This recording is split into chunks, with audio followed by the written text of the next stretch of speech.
Sulpice Sabagidi, bonjour. Cher Winner Abessi, bonjour à tous. Une fillette de 12 ans violée par un gardien d'école, puis retrouvée sans vie. La découverte de l'horreur sème l'émoi et la consternation. Les images diffusées à la télé et les témoignages renversants qui étaient l'acte immonde amplifient le choc. Les circonstances de la mort de l'innocente écolière soumettent la raison humaine à l'épreuve. Quel crime cette fillette a commis pour mériter de naître, pourrait s'interroger Lamartine dans le désespoir. Notre société laisse ainsi enchaîner impuissante le défoulement macabre de criminels impénitents. Ce qui s'est produit dans une école primaire nous plonge dans un monde de fous. Cet homme vicieux, guidé par l'instinct, aurait dû être un patient de Freud. Les portes de la salpêtrière devraient lui être ouvertes.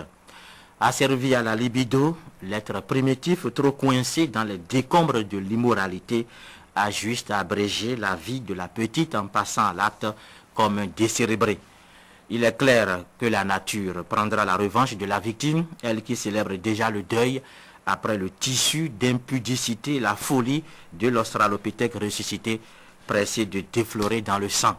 Sachant une ivresse d'atrocité, Dostoevsky dira que le criminel, au moment où il accomplit son crime, est toujours malade. L'assassin de la petite, sauf un défi lancé à l'entendement, doit être un malade de naissance qui s'ignore alors que pèse sur lui le poids affreux de l'infimité morale génétique. Cet homme est méchant et sa méchanceté n'a d'égal que la cruauté de l'acte de viol, l'inexplicable violence sur la petite sans défense. Le degré de bestialité lui ôte tout ce qu'il semble avoir d'humain. Dans les caves du Vatican, André Gide soumet à notre réflexion l'expérimentation du libre arbitre avec le sort d'Amédée Fleurissois poussé sans raison du train. Dans le cas du viol de la petite, le névrosé s'est fait simplement champion du mal en se constituant prisonnier de sa pulsion sexuelle dévastatrice. La mort de la fillette pose le problème de la mutilation de la morale et de l'exceptionnelle démolition des valeurs. Elle relance le débat sur la qualité de ceux qui ont en charge la sécurité dans nos écoles. L'absence d'une enquête de moralité fait le lit du recrutement de monstres. Le violeur de Kadjaoun, vallée de Satan, confiné dans le bain de l'Iomini, a tout détruit. Le gardien criminel fossoyeur de la morale vient par son acte confirmer la faillite de la sécurité dans nos écoles.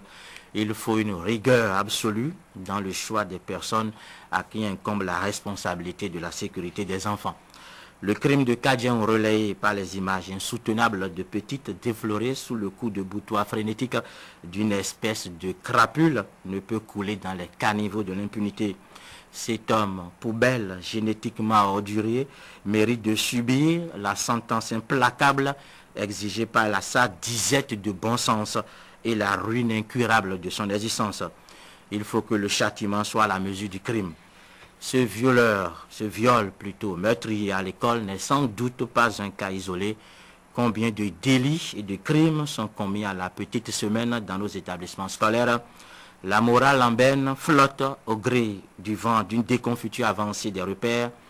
Quand le gardien fou se jette sur la petite écolière et lui perce mortellement l'hymen, on a des raisons de s'affaler sur les nattes du désespoir. Mais il urge de réinventer des solutions efficientes de protection des enfants. Des hommes de la race du mécréant violeur existent dans l'ombre d'une apparence trompeuse et opèrent en toute impunité. Et bien de fillettes sont victimes des agissements salaces d'individus sans foi ni loi vivant sous les charges de la malédiction. Cette affaire de l'écolière violée puis décédée rend élastique nos craintes et allume notre douleur. C'est en profondeur que se joue ici le drame social. Sur la tombe de la petite, on écrira volontiers cette épitaphe: la nature te rendra justice. Sulpice Sabagidi, merci. Il est difficile de trouver ces mots, de trouver ces repères après une information comme celle-là, un fait divers aussi macabre, sordide, morbide et mortifère. Mais nous allons y aller, nous allons essayer tout de même. Ce sera avec vous, Léandre Dossou, quand l'école devient le tombeau de nos enfants. Oui, il faut déjà dire qu'il y a des fous dans la République, il y a des fous en circulation qui sont des fous dans la société. Et le problème, c'est que ce ne sont pas tous ceux qui sont troublés psychologiquement qui sont à Djako, si je prends le cas de Cotonou. il y a ces personnes qui sont malades, mais qui apparemment se portent bien. Et c'est là justement le risque, parce qu'on ne peut pas toujours savoir à qui on a affaire. Il y a des gens qui ont l'air bien portants, alors qu'ils sont en réalité malades. Sulpice a demandé dans sa chronique qu'on fasse, si on pourrait dire, un certain tri, qu'on sache que les écoles qui sont là pour assurer l'éducation des enfants sachent qui choisir comme gardien par exemple, mais le problème c'est que on ne peut pas toujours savoir. C'est vrai qu'il y a un travail à faire, mais le risque est toujours grand. Ce qui est dommage, bon, il a dit à la fin de sa chronique, je parle toujours de Sulpice, que justice, que l'âme de la victime se rende justice. D'accord, mais le problème c'est que cette justice interviendra tardivement. C'est une justice trop tard parce que la petite fillette... C'est le secret du calendrier. Non, le problème c'est que la petite est déjà partie et là où c'est encore affligeant, c'est que c'est une fille unique. Il paraît que son père est déjà décédé. De toutes les façons, je pense que c'est une triste situation. C'est une triste situation qui, franchement, me laisse stupéfait. Oui, est-ce que ça ne devrait pas pousser tout le monde à se méfier de tout le monde? Parler comme au quartier. Bon, on pourrait dire ça, mais vous savez, il s'agit... Soustraire nos enfants aux vices et à tout ce qu'il y a de pernicieux chez le voisin. Oui, c'est vrai qu'il faut faire... Qui est peut-être un dangereux criminel. Oui, c'est vrai qu'il faut faire attention. C'est vrai que les parents doivent canaliser les enfants, mais une petite fille qu'on envoie à l'école et qui, au retour, a été rattrapée par quelqu'un qui est de mauvaise moralité, c'est pas toujours quelque chose qu'on peut contrôler en tout cas. D'accord.